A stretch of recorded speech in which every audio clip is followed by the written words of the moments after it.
it's time to get together and to worship online here today. We're so glad to have you here, and it is good to have you here. Albright United Methodist Church. Yeah, and Tonkawa First United Methodist Church, we welcome you. And Prairie Chapel. Prairie Chapel and St. Paul's United Methodist Church and all the other churches that are joining us. Right. And Northern Oklahoma College students, we welcome you. And those of you who are just simply friends along with us, worshiping together with us online, welcome today. Let's worship together.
Chapter 8, verses 26 through 39.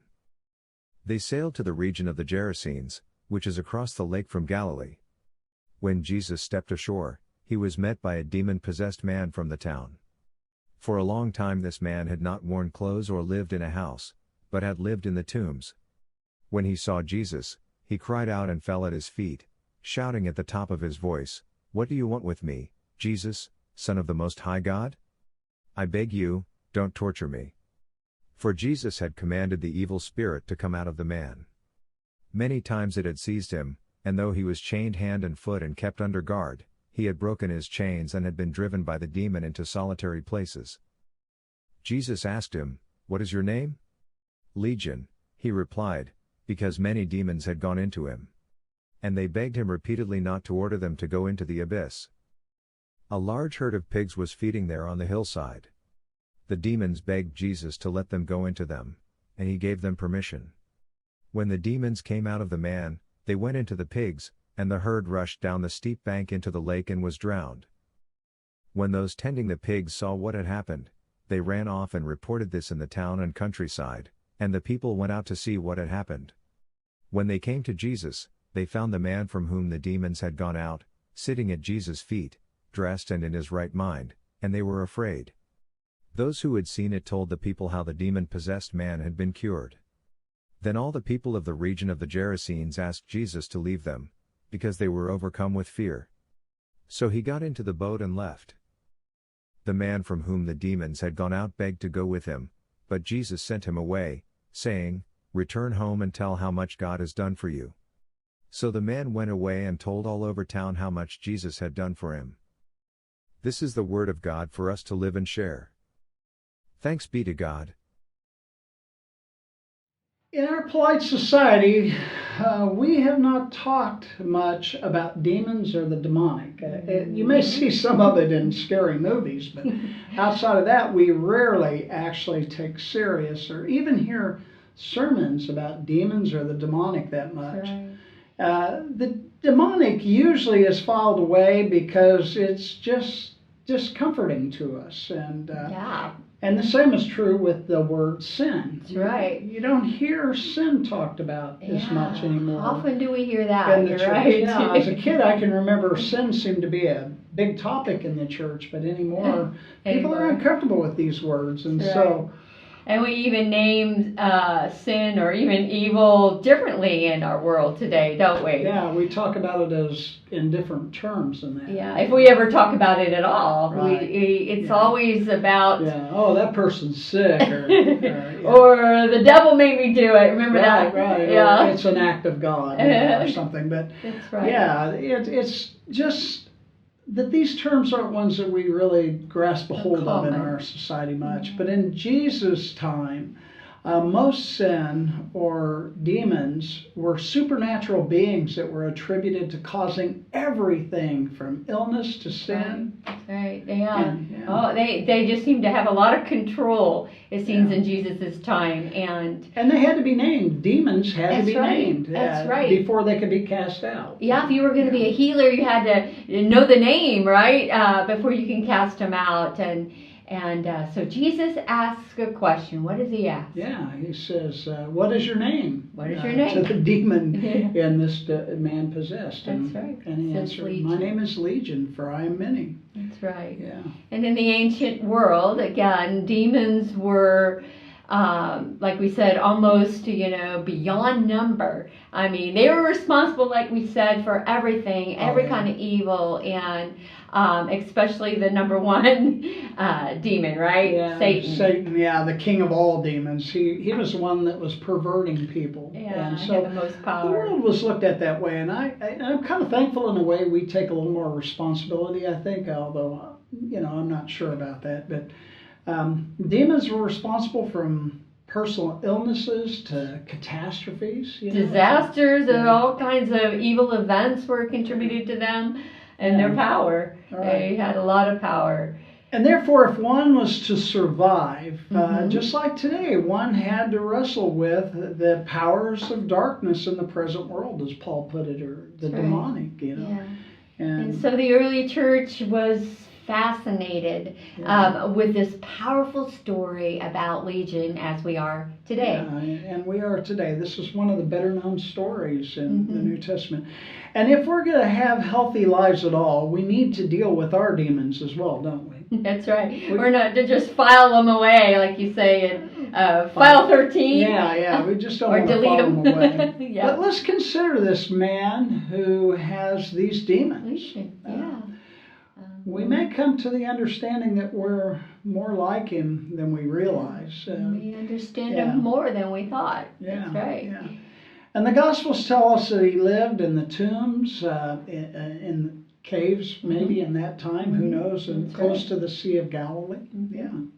And like many, he was then outcast. He was isolated. He was set apart because of his demons, and they feared him, didn't they? Yeah, and they totally rejected him, and so he was cast out of society, and then he was shackled to his isolation. Yeah, he was seen as uncontrollable, and so they shackled him in isolation. And they feared him. Yeah. Yeah. Have you seen the evil of solitary confinement in the world? I know I have. When I worked in the prison system, solitary confinement in prison was a horrible thing to watch a person go through. And if this man had not wrestled with his demons before, isolation made him wrestle his demons, being cast out of society like that. And he was consumed by them. Yeah. This demon named Legion, these many. And most likely this man suffered the effects of war, of being a soldier. I think that may be in part why the word Legion is brought into this. But we really don't know. But there then is a conversation that happens between Jesus and the demons. Yeah, Jesus shows up. He shows up comes over on a boat, and then right away there's this conversation, and no wrestling, but a surrender. Surrender of the demon. Surrendering, and so this brings us to a question. Yeah. Are you wrestling with demons? And the storyline here, I think, tells us if we are, which most of us do. Yeah, we're honest. Maybe it's time we turn them over to Jesus. But anyway, nevertheless, the demon says, "What do you want with me, Jesus, Son of the Most High? I beg you, do not torture me." And Jesus basically acts in a way that suggests where to leave this man. He is mine. He is my beloved. So leave him. Yeah, that's the way he responds to the demon. And it's more than just a red devil sitting on the shoulder or the idea the devil made me do it here.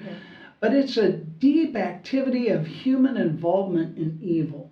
And I hope we recognize it. That's the demon, is deep involvement of humanity in evil.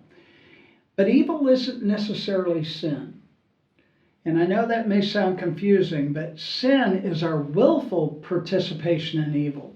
And we really don't have an indication here that this man with these demons was willfully participating in evil. He may have been a victim to it. This man is never asked to say that he's sorry, or he's never seeking forgiveness in this. And he's never asked to go sin no more. Right. But evil affects us all, whether we willingly participate in it or not. So one thing to consider in this story, Francis, is the man with these demons, these many demons. He may have been more of a victim of evil than a willing participant. Right.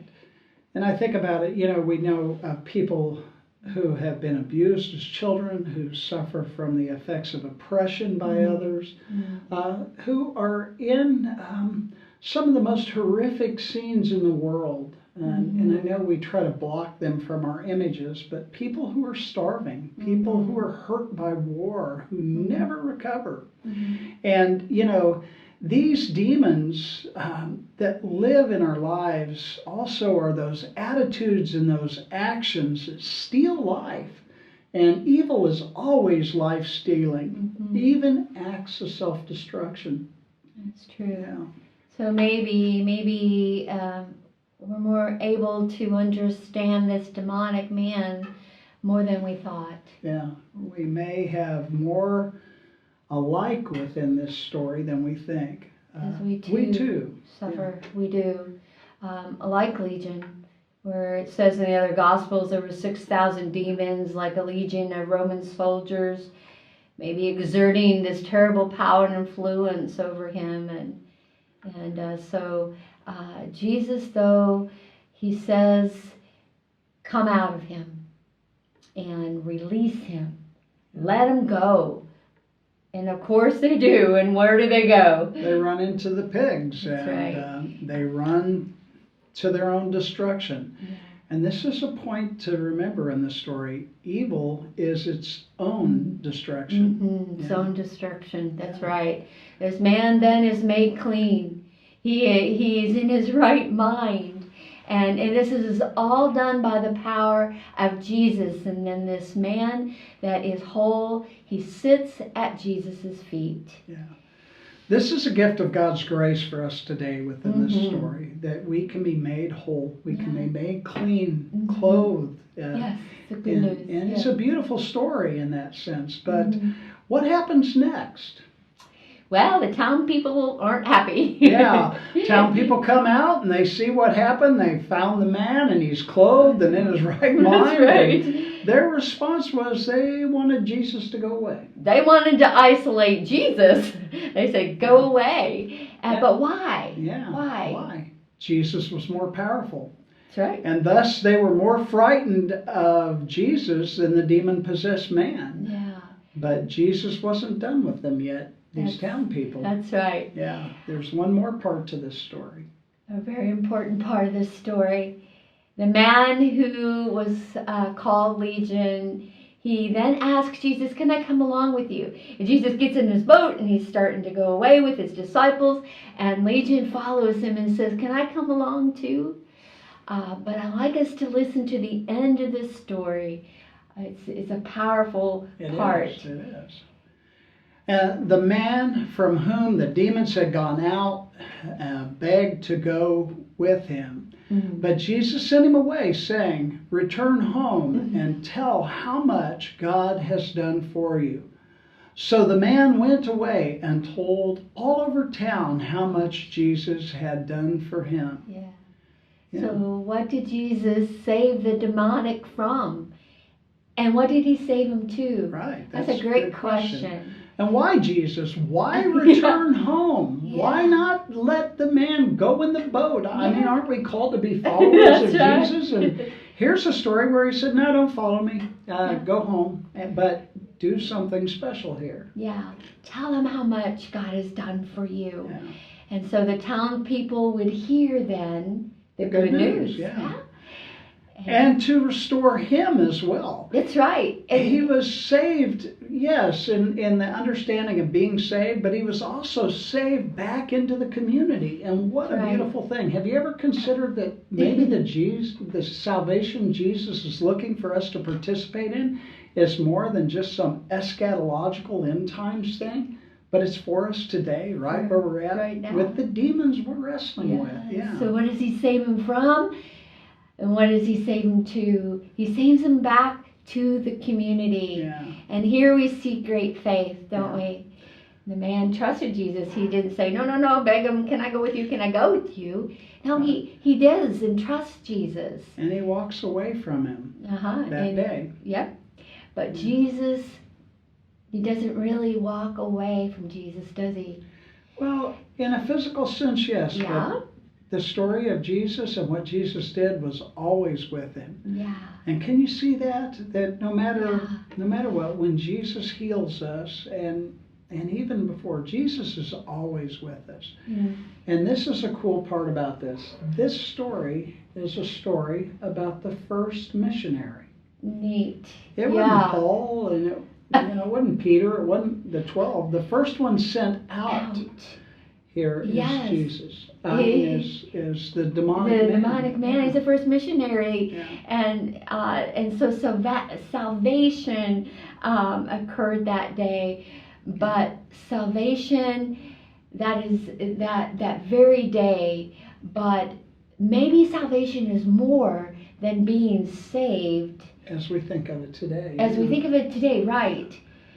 Maybe it's just salvation is restoration for not just the demonic man, but maybe salvation is for the whole community, to a fullness of life and living and Yeah. And that the gospel is for everyone, right. even the demonic people in the town. Even the demonic town people. That's right. Yeah. Yeah. Even the demonic townspeople. Good thing Yeah. to consider, isn't it? Yeah. Yeah. So today the question is why Jesus? Why send me home? Mm-hmm. And I think it was because he would be the first missionary, the one that would send the good news, and he was there to participate in what Jesus saves us from and what Jesus saves us to. That's right. Amen. Amen.